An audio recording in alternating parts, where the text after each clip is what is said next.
Hello, my name is Mabel, and welcome to the podcast/interview section of You and Voting, where I dive deep into political participation with people who are actively engaged. Today, I met with Jamie Nelson, an adjunct professor and political science PhD student, to discuss young adult voting patterns and how we can simplify our view on the government. Hi, Jamie. You are a adjunct professor at Salt Lake Community College, and you're working on your PhD in political science. Can you just please give us an introduction of what you like to do, and then like an overview of yourself and your career? Yeah, absolutely. So I am originally from Utah, and I enjoy spending time with my dogs and going on hikes and biking, the outdoor stuff like that.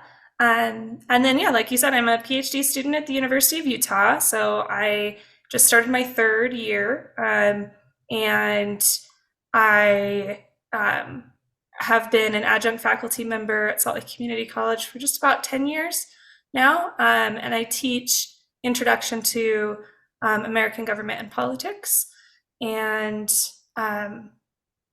in the past, I've worked in the nonprofit and government sector, currently work for the state of Utah. So Awesome.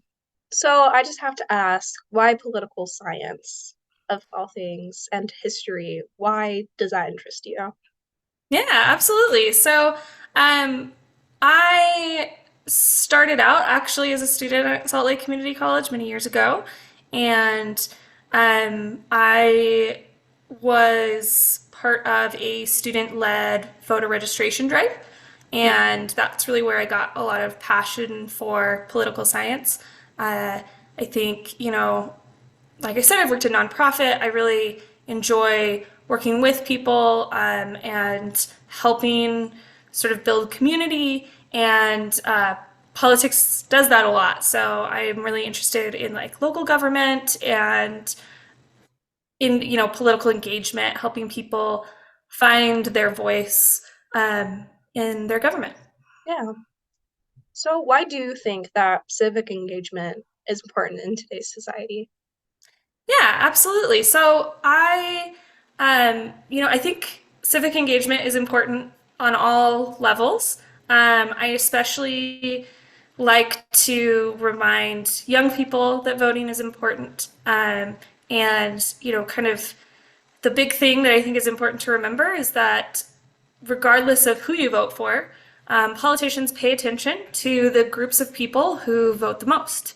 So if you kind of look at the things, sort of the services that the government provides, the things that don't get cut are things that appeal most to really big voting blocks. So that includes typically older people vote the most, retired people. So things like Social Security and Medicare are very sort of sacred policies that we have in the federal government. And those are really important, of course. But, part of the reason that those kind of go untouched by either party is because they know that the people who benefit from them the most are the people that are also voting the most. Mhm. So, we see a lot of policies that impact younger people getting cut early or just not getting the same level of attention. And part of that's just because young people aren't voting that much.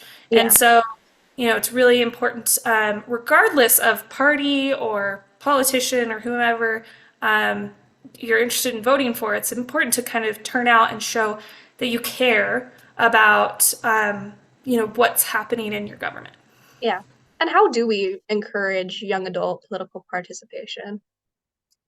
Yeah, so I think it's really important to kind of help illustrate how they make an impact. As you get older, you become more and more likely to vote, and part of that is just because you start to see how your government is impacting you. So I think illustrating that early and showing that there are a lot of ways that the government impacts you, from the time you're a tiny person, you are going to school, and that's coming often from the government. The way your health care and health insurance work is in fact impacted by the government. Um, and most of what you do or most of your engagement with the government is local. So if your water is clean, that has to do with your government, Yeah. whether or not it's functioning or not. If your roads are safe, if your garbage is being picked up, all of those seem like really mundane things, but they are happening because people are engaged on a local level. And when they're not happening, it's because people are not making sure that they're happening on a local level. So, helping young people see those, make those connections, I think is really important, and also just kind of reminding them that their voice does count. So, sort of making the connection between elections happening and actual outcomes is a really important thing. Yeah. Kind of going along with that answer, how can we encourage individuals to remain engaged beyond major elections or immediate concerns and sustain that involvement over time? Yeah, so the federal government is the most exciting part of politics, it seems, in the United States. That's where, a lot of the drama happens, and so we pay a lot of attention to that. It's also where a lot of the money is, so, um, that's why we see campaign ads from them, but we don't see campaign ads typically for city council, for example, right? Um, but, I think a couple of things are really important. Um, you, as a voter, are probably not going to change the election of a federal government position, so either a Congress member or president, with just your one vote. But you can very, very possibly change the election of your city council. Oftentimes, those are won by less than 10 people. So you and your neighbors voting is enough to change that election. So I think the level of impact on that is really important. And then I also think getting to know your council members and seeing, it's really a lot easier to tell how responsive a city council member is, because that's a person you can call up and literally talk to. It's a little bit harder to talk directly to your Congress member, but even your state legislature, so state senators and state house members, they are just regular people. In Utah, they're part-time, so that means they often have another job. So they're just like pretty accessible people that you can just call up and they'll answer their phone, and you can kind of talk directly to them. And that's a really good way to be able to kind of figure out if you like this person, if you feel like they're representing you. So I actually think it's easier to know who you like and who you want to vote for and who you feel is going to really represent you on a local level. Even though there's a lot more information like on the internet and stuff for Congress members, things like that. Yeah, great. Why do you think informed voting is important? Because I've seen statistics that my generation, Gen Z, doesn't really pay attention to politics. We don't really read the news. Why do you think we need to be informed?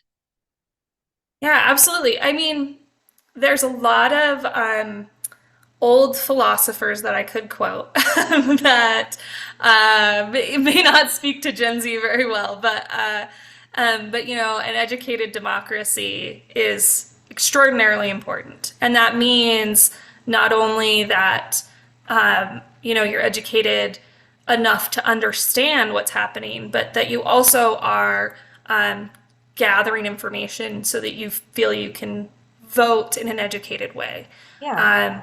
I think that if you're not voting in an educated or knowledgeable way, then you're sort of making a really important decision and having influence on something without really knowing what that decision means. Yeah. And, I think that's really important. I will say it's difficult sometimes.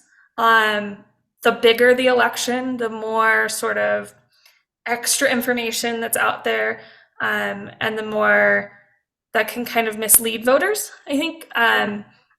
But you don't have to watch any 24-hour news to be informed. A lot of people enjoy that, and a lot of people really don't. So, Yeah. like, if that is not a type of media you enjoy consuming, that is absolutely fine. I also don't enjoy consuming that type Yeah. of media. So there's a It's lot of us exhausting. that like the political information, but are not into kind of the 24-hour news cycle. Yeah. So find sources that are balanced and at least, really seem to care about facts. Find a few different sources and find ones that relate to you, that talk about things that are important to you, and that you feel like are issues that are going to make the biggest difference, at least in your world. Yeah. With that, what are some barriers that prevent people from actively participating in democracy? And how can we overcome these barriers? Yeah, so I always say there's kind of two different kinds of barriers when it comes to participating. One is sort of the physical, like literal barriers, which is things like polls being open only one day from 8 a.m. to 7 p.m. or something like that, and you work full time and you can't take that time off. That is a physical barrier, right? Most states have worked really hard to eliminate those kinds of barriers. Counting clerks are the people who essentially administer elections in most states, and most of them really want a high voter turnout. And what that means is they want to make the vote as accessible as possible while also making sure it stays secure. So voting by mail in Utah has been a huge thing. We've done that since before the pandemic, and it's been a really really good tool for our state, because prior to vote by mail, we had pretty low voter turnout in the state, and it's starting to improve quite a bit just from that one change. And so those are kind of the physical barriers. There's also sort of like the mental barriers, and those are things like feeling like you don't know enough to vote, or like your vote doesn't count, things that are sort of internalized that make you feel like it's just not that important to go vote, or I just don't feel like I'm the person to make that decision. And a couple of things, in my opinion, that kind of go along with that. I have found that most people who feel they don't know enough to vote know more than most voters. So, I think those are the more self-conscious people among us. So I think they would be surprised. And, today we have more access to information than ever before. You can always just start by going and reading people's platforms and websites, and seeing what you think of those things. And then, as far as kind of your vote counting or not counting, again, like those local elections have a huge impact. So if you're not voting in local elections, I really, really encourage everyone to do so, because that's where you can make the biggest impact. All votes count, and it's always important to remember that, Jeff Bezos has one vote just like you have one vote. So at the end of the day, votes really matter. Mm-hmm. And they do make a bigger difference than anything else in politics. So, I think those are kind of things to remember, is local elections are really important, and everybody has one vote. So it's yeah, stronger in numbers. Yeah. So how has your work through like your PhD and through your adjunct work, how has that impacted your view on engagement? It's a great question. So, my work as an adjunct faculty member at a community college is different than, say, some of the teaching that I do at the university. Mm-hmm. And that's just because it's a different demographic that I'm often working with. More middle to lower income students who are non-traditional, so they've started college later than the average. They might have kids or family at home. So, that has really impacted sort of how I see voters and the importance I think we need to put on all populations voting, because we definitely know, and this is, kind of where the education side comes in. We know that the more educated you are, the more money you make, the older you are, the more likely you are to vote. And there's a pretty clear correlation with government services also kind of going towards those groups. And so if you're lower income, you're less educated, you're younger, you tend not to be as seen in the political world. And it goes right along with engagement. So those things are very closely related. And I just want a world where people are able to engage with their democracy, regardless of what demographic they belong to. Yeah. Is there any advice that you'd like to give people who are just entering the world of politics and civic engagement? Yeah, so I think something that's really important is just remembering that everyone, regardless of their political affiliation or, who they are, what position they're in, I really do believe that almost everyone involved in politics is there because they want to do the right thing. And, when we think of politics and government, we think of politicians, people who run for government positions, and those people typically have the same incentives that everybody else does. They get into it because they want government to be a better place, and they want their community to be better served. So we hear like the term civil servant. It's because they're trying to serve people in their community. But even more so, I think the people who work in government who aren't politicians, they could go and get other jobs that pay more. And yeah, they could go do other things, but they are there because they really believe in helping their community, and they spend, really tireless hours doing the very best that they can to help the community and ensure that everyone is getting sort of a fair shake, essentially. Yeah. So I think that's a really important thing to remember. It's hard when we have a divisive political system where, we tend to like name call each other. And again, like if you've watched the news, you'll see that too, right? And things where, things can be very divisive and us versus them, but that's not really how it is in the government. And so I think anyone who's like interested in getting involved in that seems like a barrier.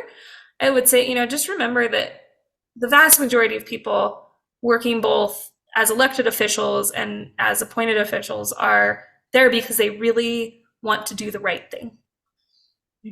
Awesome.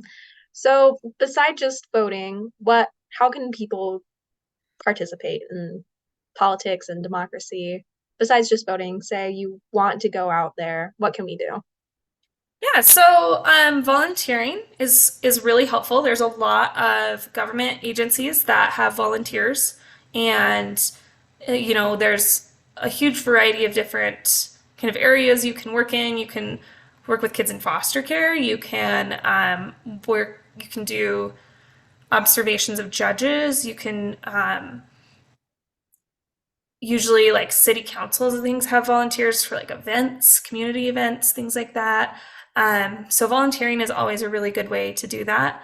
There's also, communication with your representatives. So I would say that can make probably the biggest difference when it comes to like actual lawmaking. So you can always contact city council members, state legislators, so state senators, state House members. They are, again, really accessible people, and they're there for you to tell them what you want. So, I think those things, and staying informed on what bills are around. If there's like a bill that you hear about on the news that they're talking about at the legislature and you think it's a really great thing or you think it's a really terrible thing, that's the time to call your senator or representative. You can also email them if you don't want to make phone calls. I get it. I understand. I know Gen Z is not the biggest fan of phone calls. Us millennials aren't either. So you can send an email. You can even tweet them. Some are better at Twitter than others, but so yeah, you can email them, and they check their emails. I have seen them check their emails, so I know that they do it. They may not respond to every single one, but if they get a bunch of emails on one issue, and everybody's against, say, this bill that's up for debate, they're not going to vote for that bill if all their voters are saying, please don't vote for this bill. But if they don't hear anything, they're just going to go with their instinct because that's the best they know. And they might be missing something, but they might not even be aware of the impact that bill could be making. And they're like, well, I mean, my friend, my colleague in the Senate wrote it and he seems fine. Nobody else is mad, so I'll just pass it.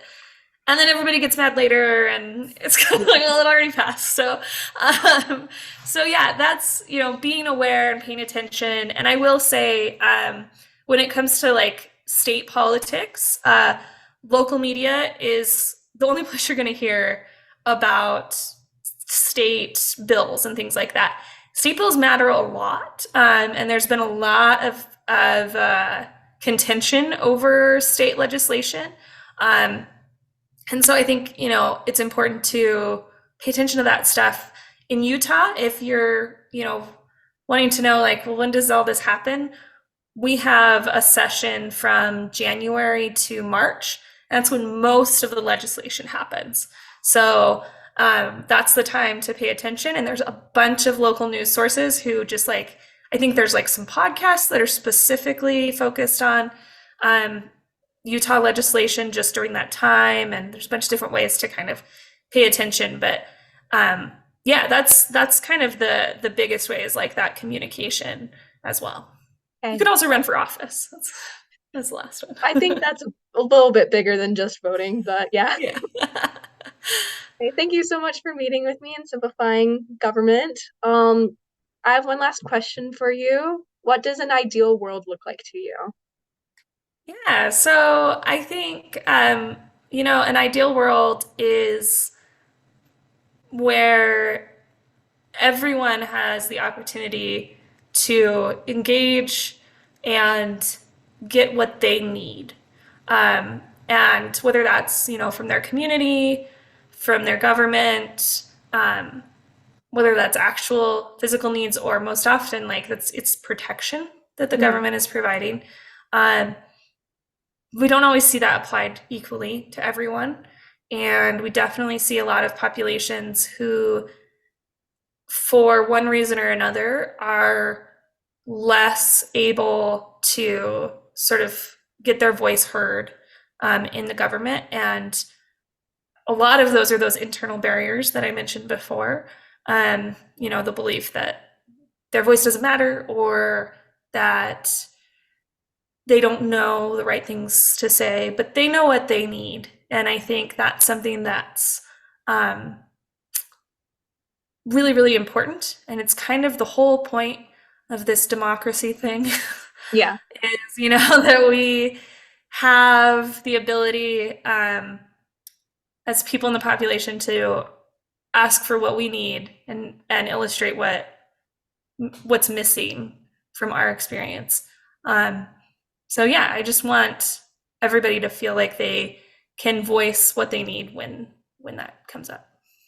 I think that's beautiful. And I think through more political participation, we can get there one day. Okay. Thank you so much for meeting with me, Jamie. I really appreciate it. Of course. Thank you, Mabel. Thank you so much for listening. I'd really appreciate it if you'd like and subscribe to my YouTube channel and even share it even. My Instagram handle is @UNVoting, all lowercased. Now, get out there and let your voice be known.